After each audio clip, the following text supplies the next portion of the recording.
Bismillahirrahmanirrahim. Assalamualaikum warahmatullahi wabarakatuh. Waalaikumsalam. Alhamdulillahirabbil alamin. Hamdan tayyiban mubarakan fih kama yuhibbu rabbuna wa yarda. Asyhadu an la ilaha illallah wahdahu la syarikalah wa asyhadu anna Muhammadan abduhu wa rasuluh. Allahumma salli wa sallim ala sayyidina wa habibina wa syafi'ina Muhammad wa ala alihi wa sahbihi wa man tabi'ahum bi ihsan ila yaumiddin. Thumma amma ba'd. Masyarul muslimin, jamaah salat subuh yang dimuliakan Allah Subhanahu wa taala.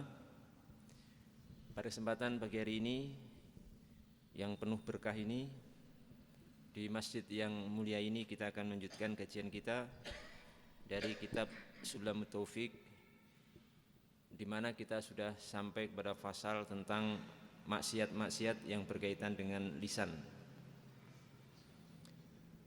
Maksiat yang berkaitan dengan lisan yang berikutnya adalah kata beliau rahimallahu taala, wal istihza'u bil muslim wa kullu kalamin mu'dzin lahu. Dosa lisan yang berikutnya adalah al istihza' bil muslim. Istihza itu sukhriyah, artinya mengolok-olok seorang muslim, ya. Mengolok-olok seorang muslim itu termasuk daripada dosa lisan atau maksiat lisan.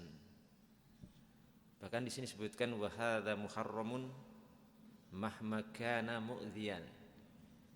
Dan perbuatan ini termasuk perkara yang diharamkan dalam syariat Islam pada saat hal itu mu'dziyan. Mu'dziyan dalam arti mengganggu saudara kita. Karena nanti ada bentuk olok-olokan yang ditolerir. Ada bentuk mengolok-olok atau yang semisalnya tapi ditolerir oleh syariat. Makanya di sini yang diharamkan itu ketika mu'dziyan. Ketika perbuatan itu memang mengganggu saudara kita. Nanti ada orang yang diolok-olok tapi tidak terganggu. Kalau seperti ini tidak haram. Jadi yang haram itu hanyalah olok-olokan yang memang mengganggu orang tersebut. Kalau tidak merasa terganggu, bahkan senang, ya itu tidak haram. Hukumnya nanti saya jelaskan insyaallah taala. Ini berdasarkan firman Allah Subhanahu wa taala dalam surah Al-Hujurat ya, ayat 11. Allah Subhanahu wa taala berfirman, a'udzubillahi minasyaitonirrajim. Ya ayyuhalladzina amanu la yaskhar qaumun min qaumin asa ayyakunu khairam minhum wala nisa'um min nisa'in asa ayyakunna khairam minhun. Ya ayyuhalladzina amanu, wahai orang-orang yang beriman, la yaskhar qaumun min qaumin, janganlah satu kaum mengolok-olok kaum yang lain. Di sini lanya la nahiyah, Pak. La yaskhar, ini la nahiyah. Nahiyatun, la nahiyatun artinya la larangan. Dan dalam tinjauan usul fikih, asal larangan itu haram. Al aslu fi nahyi yufidul haram atau yufid al hurmah. Jadi kaidahnya dalam usul fikih itu asal kata larangan itu memberikan faedah pengharaman, ya, yufidu at-tahrim, memberikan faedah pengharaman. Jadi kalau ada sesuatu dilarang dalam syariat itu hukum asalnya haram, walaupun nanti bisa berubah menjadi makruh kalau ada dalil lain yang memalingkan kepada makna makruh.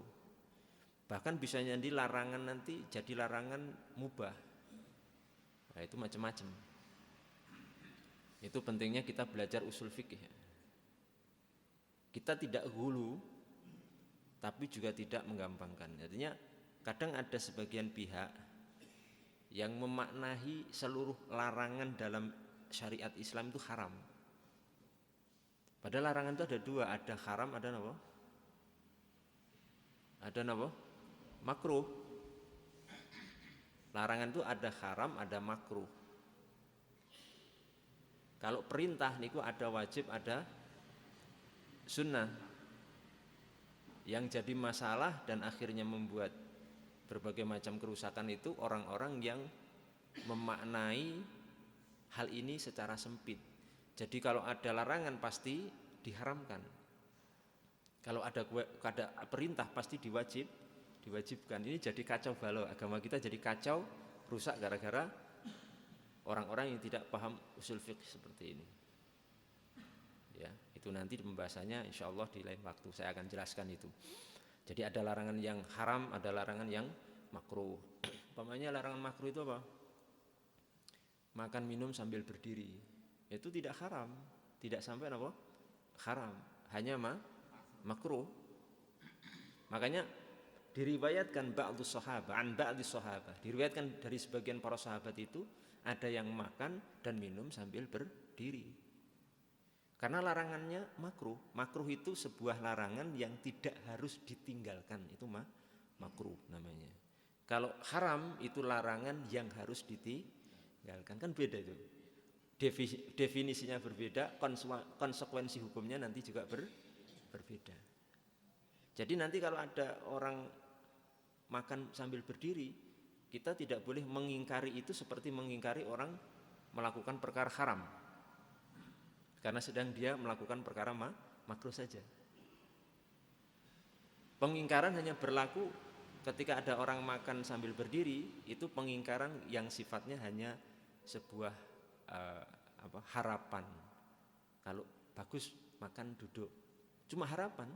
Tapi enggak kemudian kita mengingkari orang itu seperti melakukan perkara haram. Ba'du sahabah, sebagian sahabat aja diriwayatkan dengan sanad yang sahih makan dan minum sambil berdiri. Salah satunya sahabat Ali bin Abi Thalib radhiyallahu taala anhu. Karena dulu di Yaman saya membuat satu risalah, satu pembahasan dalam bahasa Arab tentang hukum seputar makan dan minum. Tapi dalam bahasa Arab, belum sempat menerjemah sampai saat ini. Tapi saya bawa pulang ke Indonesia sih. Ya. Bahkan Nabi sendiri pernah minum sambil berdiri. Dalam hadis Ibnu Umar itu disebutkan Nabi SAW, Ibnu Umar mengatakan, saqaitu Nabiyya sallallahu alaihi wasallam zamzama wa huwa qa'im. Aku pernah memberi minum Nabi Muhammad sallallahu alaihi wasallam air Zam-Zam dalam kondisi beliau minum sambil berdiri. Andai larangan makan minum itu haram, Nabi tidak akan pernah melakukan, karena tidak mungkin seorang Rasul, seorang Nabi melakukan perkara haram.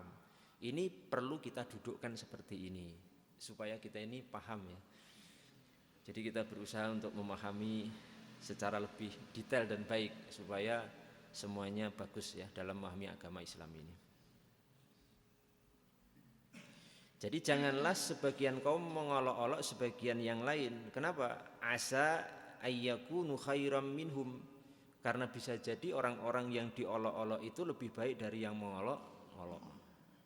Wala nisa'um min nisa'. Demikian juga jangan sebagian wanita itu mengolok-olok sebagian wanita yang lain. Asa yakunna khairam minhun. Karena bisa jadi sebagian wanita yang diolok-olok itu lebih baik dari yang mengolok-olok. Ini hukum Quran ya. Dan Masya Allah uslub Al-Quran itu begitu detail. Yang ini memberi isyarat kepada kita bahwa keumumannya itu biasanya itu orang yang diolok-olok itu justru lebih baik dari yang mengolok-olok. Biasanya begitu. Coba dicek saja. Nanti kalau ada orang suka mengolok-olok saudaranya sama muslim, itu biasanya lebih buruk kondisinya dari yang diolok-olok. Karena orang bisa melakukan perbuatan mengolok-olok itu mesti ada sesuatu yang rusak dalam hatinya, dalam ketakwaannya, dalam keimanannya kepada Allah Subhanahu wa taala. Ya, biasanya seperti itu dan saya mencoba untuk melakukan riset kecil tentang masalah itu, apa benar ini firman Allah Subhanahu wa taala, dan saya amati memang benar. Orang-orang yang diolok-olok itu biasanya lebih mulia dan lebih baik daripada yang mengolok-olok. Yang kita lakukan jangan mengolok-olok. Kalau memang ada sesuatu yang tidak pas, maka solusinya nasihat, solusinya memberikan pengarahan yang baik, mauidhah hasanah, pengajaran yang baik, bukan dengan mengolok-olok. Kemudian firman Allah Subhanahu wa taala dalam surah Al-Kahfi ayat 49, Allah Subhanahu wa taala berfirman, "Ya wailatana ma li hadzal kitabi la yughadiru shaghiratan wala kabirah illa ahsaha." Ya wailatana, duhai celaka kami. Ini ucapan orang-orang kafir di hari kiamat nanti. Ma li hadzal kitab. Oh, ini kitab apa? Maksudnya kitab di sini kitab catatan perbuatan, catatan amal saat hidup di dunia. Ini kitab apa? Buku catatan apa ini, kata orang-orang kafir? Buku ini la yughadiru shaghiratan, tidak meninggalkan mencatat sesuatu yang kecil, wala kabiratan, dan tidak meninggalkan mencatat sesuatu yang besar, illa ahsaha, kecuali semua dihitung, dicatat oleh buku catatan amal ini. Jadi catatan amal kita kelak di hari kiamat itu catatan yang paling detail, Pak, yang paling lengkap tentang kehidupan kita, mau yang kecil, mau yang besar, mau yang samar, mau yang jelas, semuanya tercatat rapi di situ, dan nanti akan kita baca sendiri juga. Ya, itu sampai seperti itu. Oleh karena itu kita perlu ekstra hati-hati. Jangan sampai kadang kita meremehkan sesuatu yang kita anggap kecil, dosa yang kita anggap remeh, tapi nanti catatannya itu akan sempurna di sisi Allah Subhanahu wa taala, dan nanti akan kita baca sendiri. Sehingga kita tidak bisa beralasan, kita bisa mengelak di hadapan Allah Subhanahu wa taala. Oh, saya enggak begini, saya enggak melakukan itu. Lah, ini catatanmu, silahkan baca sendiri. Catatan amal perbuatanmu kalau hidup di dunia. Nah, di sini uniknya ada seorang sahabat namanya Ibnu Abbas radhiyallahu ta'ala anhu. Beliau itu menafsirkan ayat ini, menafsirkan ayat ini itu, maksud dosa kecil dan dosa besar itu salah satu bentuknya apa? Kata sahabat Ibnu Abbas, inna shaghirata atabassumu bil istihza'i bil mu'min. Salah satu bentuk dosa kecil itu adalah apa? Adalah senyum. Senyum dengan maksud mengolok-olok seorang mukmin. Jadi kita melihat seorang mukmin senyum, tapi senyumnya bukan senyum apa? Bukan senyum kecintaan, bukan senyum kebahagiaan, tapi senyum ngeledek. Mesem tok, Pak, ini. Cuma sekedar mesem, tapi mesemnya apa? Itu mengolok-olok. Itu sudah termasuk dosa kecil. Jadi sampean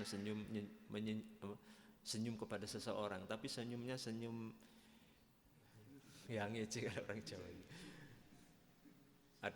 Ada tetangganya, mungkin tetangganya itu musuh bebuyutannya, misalkan ya, wis pokoknya seperti anjing dan kucing ya, misalkan aja. Ya, nah qadarullah itu saudara tetangga kita yang kita musuhi itu, musuh bebuyutan kita itu, kok tiba-tiba lewat di depan kita naik sepeda motor jatuh, grubiak langsung berdarah, kita senyum malah. Nah, ini senyumnya tok itu sudah dosa, walaupun dosa kecil itu sudah dosa. Ya, itu shaghirah, itu sudah termasuk dosa kecil. Lah yang kabirah, yang dosa besar, kata Ibnu Abbas napa? Wal kabirata al-qahqahatu bidzalika.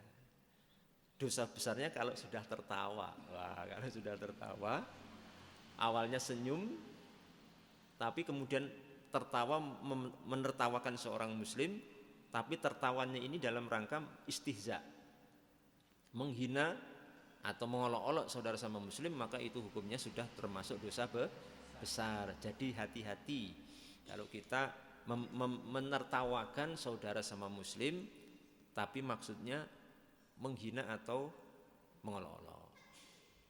Beda kalau kalau misalkan saudara kita itu ada yang lucu, nah itu kan lain, nggak mengolok-olok, Pak. Misalkan saudara kita ngomong lucu, gitu, atau melakukan suatu perbuatan lucu, terus kita tertawa, itu tidak dosa, karena itu manusiawi ya, tidak ada masalah kalau seperti itu. Tapi kalau tertawanya kita itu mengolok-olok, ya itu sampai menghina, maka itu termasuk dosa besar. Ini menurut penafsiran sahabat yang mulia Ibnu Abbas radhiyallahu ta'ala anhu, yang beliau ini digelari dengan turjumanul Quran, yang digelari dengan terjemahnya Quran itu sahabat Ibnu Abbas radhiyallahu ta'ala anhu.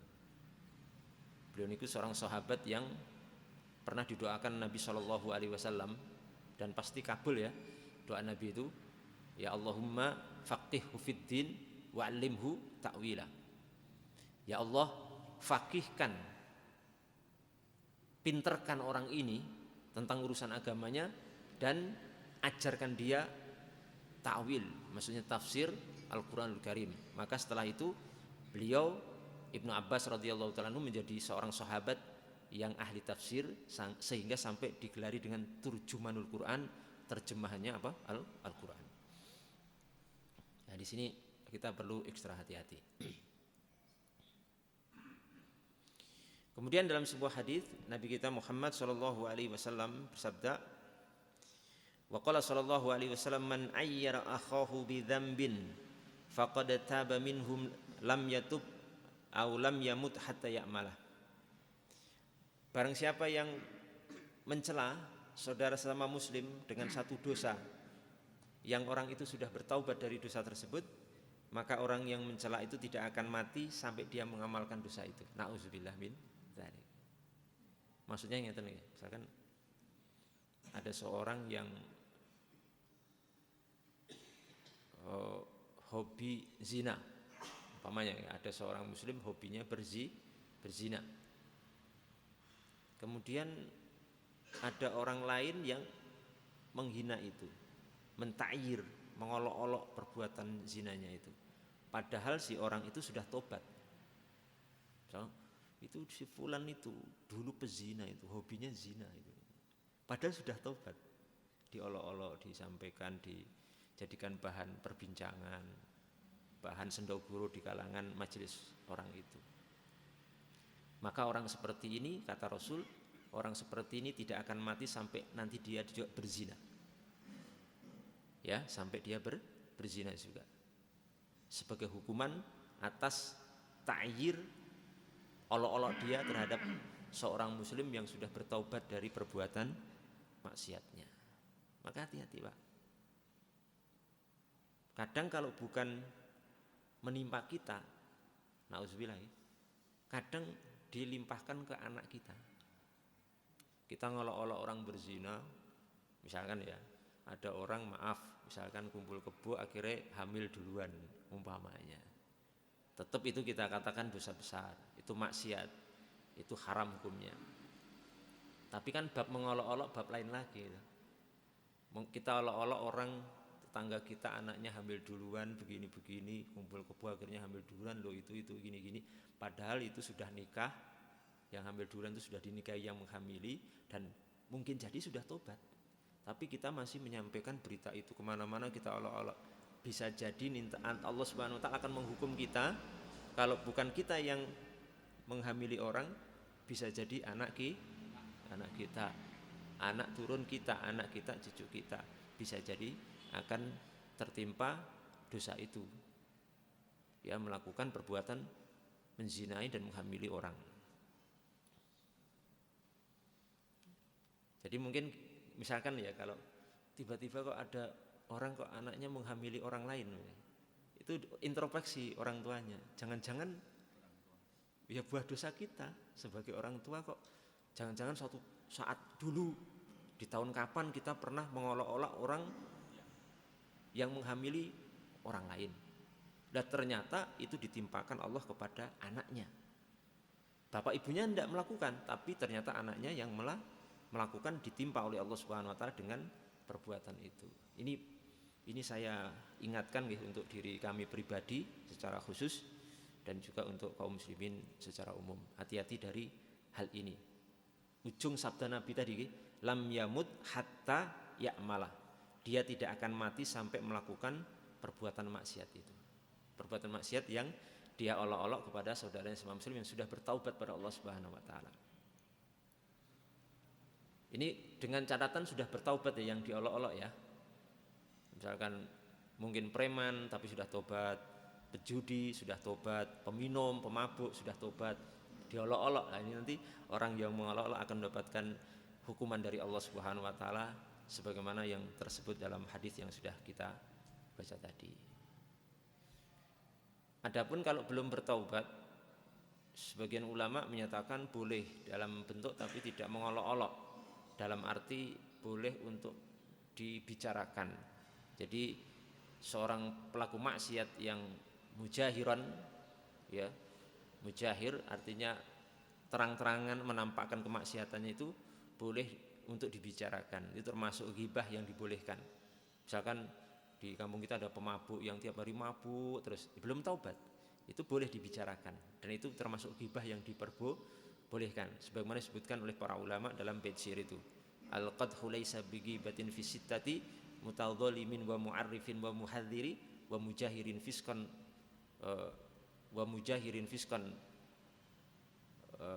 saya lupa akhirnya, wa mujahirin fiskan talabal i'anata fi izalatil munkari. Agak sedikit lupa di bait syairnya. Jamaah yang dimuliakan Allah Subhanahu wa taala, kemudian di sini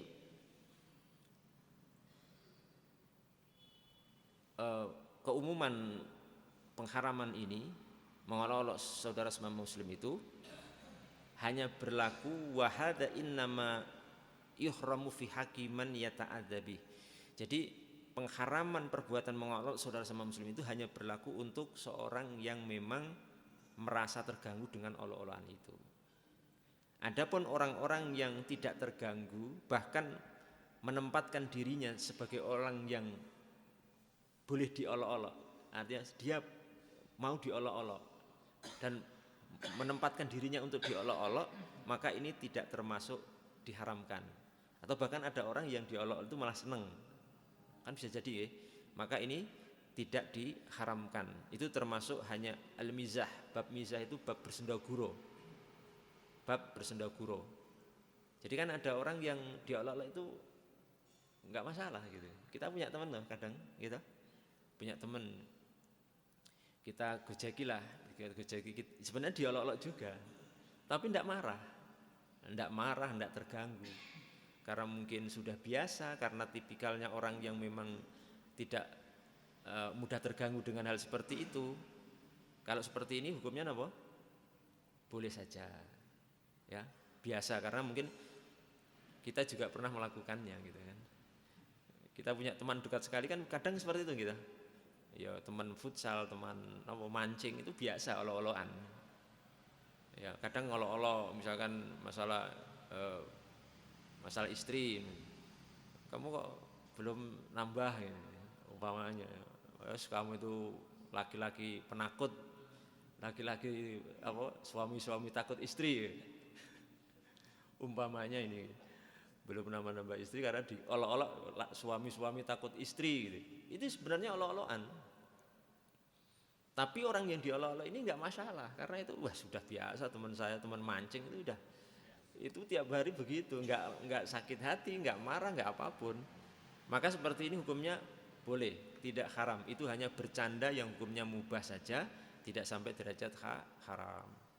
Tapi kalau makanya kita harus pilah-pilah Pak, jenis olok-olokannya dan orang yang mau kita olok-olok. Jangan sampai nanti kita terjatuh pada yang haram tadi. Kalau merasa terganggu, merasa sakit hati, merasa tersinggung, itu menjadi haram. Maka nanti di pasal berikutnya itu akan dijelaskan, harus diperinci ya, ucapan itu kadang jangan sampai berlebihan, olok-olokan yang berlebihan yang kemudian menyebabkan orang yang diolok-olok itu akhirnya marah atau sakit hati. Kalau seperti ini masuknya sudah menjadi haram. Ya, itu perlu diperhatikan oleh kita semuanya. Termasuk di sini yang mungkin viral di televisi atau media sosial tentang masalah stand up comedy. Itu juga hati-hati. Bahan untuk stand up itu, bahannya itu hati-hati. Kalau itu nanti bahannya temanya tentang orang tertentu yang diolok-olok, itu perlu ekstra hati-hati. Kalau orang itu dirasa bakal tersinggung, dengan olok-olokan itu hukumnya menjadi haram.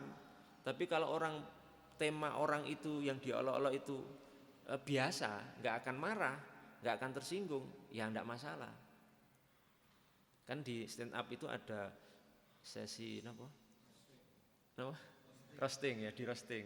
Itu orang itu sudah memposisikan diri untuk diolok-olok. Ya silahkan roasting saya gitu. Mau diolok-olok dari sisi apa silahkan. Lah ini hukumnya mubah, boleh karena ini sudah memang memposisikan dirinya untuk silahkan diolok-olok. Kalau seperti ini boleh. Cuma kan kadang stand up comedy itu ada yang kebablasan ya, ada yang mufrid, ada yang melampaui batas. Kadang temanya tentang agama Islam, gitu. Temanya tentang agama, melecehkan Islam, melecehkan Nabi Muhammad, melecehkan Quran, melecehkan sholat. Nah ini saya beberapa kali, saya nggak hobi nonton itu ya, cuma kadang lewat dikirimi teman, oh ini loh contoh olok-olokan, mengolok-olok sholat, ibadah sholat. Nah ini hukumnya sudah apa? Haram. Kalau mengolok-olok itu berkaitan dengan Allah, Rasulnya dan agama itu hukumnya apa? Haram. Tidak ada perbedaan. Bukan semua mutlak, mutlak haram. Kalau yang diolok-olok Allah dan Rasulnya dan agama Islam itu hukumnya haram mutlak. Bahkan nanti bisa menjadikan seorang murtad dari agama Islam dengan mengolok-olok Allah dan Rasulnya.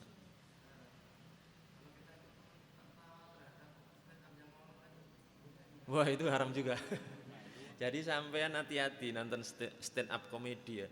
Yang diolok-olok pas tentang sholat atau Nabi Muhammad. Wah lucu, sampean ikut apa? Tertawa. Wah itu dosa besar, ikut haram itu. Karena menganggap itu lelucon, padahal yang dilucukan diolok-olok itu Nabi Muhammad Sallallahu Alaihi Wasallam, baginda Rasul manusia termulia sampai akhir zaman. Ya Nabi termulia sampai akhir zaman. Kemudian kita ikut kenapa? Lucu, ikut tertawa terbahak-bahak. Senyum saja sudah dosa Pak, niku apalagi jenengan tertawanya terbahak-bahak. Makanya hati-hati melihat tontonan seperti ini. Kalau aman, saya melihat juga sih ada stand up komedi yang orang-orangnya aman gitu ya. Artinya aman itu punya basic agama bagus sehingga dia tidak pernah menyentuh tentang agama, tentang Allah, Rasulnya enggak pernah. Itu aman, tapi kadang di belakangan ini muncul kasus-kasus seperti ini Pak. Nah ini bahaya sekali untuk orangnya dia sendiri itu bisa berkemungkinan murtad dari Islam kalau benar-benar mengolok Allah, Rasulnya, agama Islam, Nabi Muhammad SAW, Al-Quran itu bisa murtad dan yang pendengarnya juga akhirnya terbawa mendapatkan dosa karena ikut menertawakan syiar-syiar Islam, simbol-simbol Islam yang pakai bahan lelucon ataupun olok-olokan.